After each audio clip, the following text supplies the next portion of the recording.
et mon fils va rentrer au lycée. Ils ne sont pas vaccinés. Alors, moult questions s'entrechoquent dans ma tête. Que se passera-t-il pour eux à la rentrée? S'ils tombent malades, ils devront rester à la maison? Est-ce que les professeurs s'adapteront et feront le nécessaire comme il faut? Auront-ils le droit à la même éducation, à la même qualité? Seront-ils montrés du doigt par les professeurs, par leurs camarades? Seront-ils accusés, rejetés ou écartés? Et dans tout cela, quelle est ma responsabilité, mon rôle, mon devoir de maman? Au fond de moi, je suis convaincue que d'autres solutions existent, d'autres alternatives médicales. Mais dans cette situation précise, par rapport à mes enfants, le doute s'immisce. Dois-je lâcher? Faire comme tout le monde? Faire comme tout le monde pour que mes enfants ne subissent aucune mise à l'écart, ne soient pas isolés, qu'ils puissent continuer à voir leurs amis, sortir, faire du sport? Non, je ne peux pas accepter cet arrangement avec ma conscience. Alors je leur demande comment eux, ils vivent cela.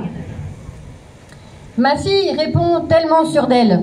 J'en ai rien à faire, je me ferai pas vacciner. Comment peut-elle être aussi sûre d'elle à 13 ans?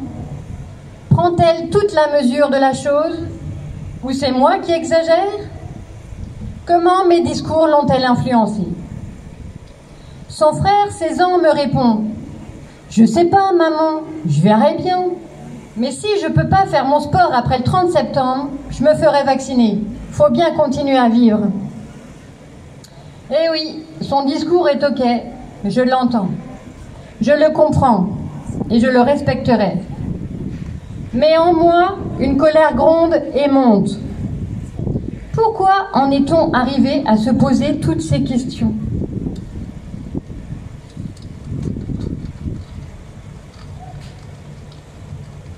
Pourquoi prendre le risque de mettre en danger nos enfants avec ce soi-disant vaccin qui, pour les jeunes, est sans doute inutile, voire plus dangereux?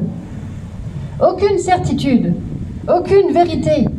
Alors dans ce cas, je préfère ne pas faire, et au moins qu'on me laisse le choix. Et avec tous ces doutes, suit de très près la peur. Peur de ne pas faire le bon choix pour eux. Peur de ne pas réussir à protéger mes enfants. Peur de laisser à mes enfants cette société qui semble avoir d'autres priorités que le respect de l'être humain.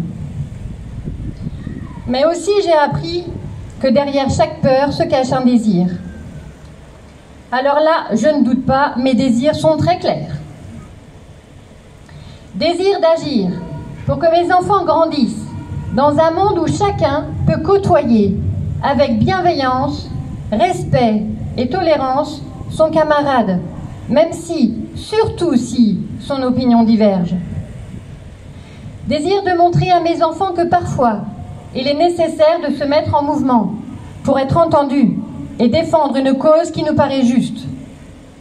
Et je tiens à dire que je parle ici avec humilité et simplicité, avec juste mon cœur de maman, sans rattachement à aucun courant politique ni religieux. Et enfin, désir que mes enfants restent en bonne santé, en faisant confiance en leur énergie, en la vie qui circule en eux de manière la plus naturelle possible, et qu'ils aient, aujourd'hui et demain, la liberté de choisir leur manière de guérir. Oui.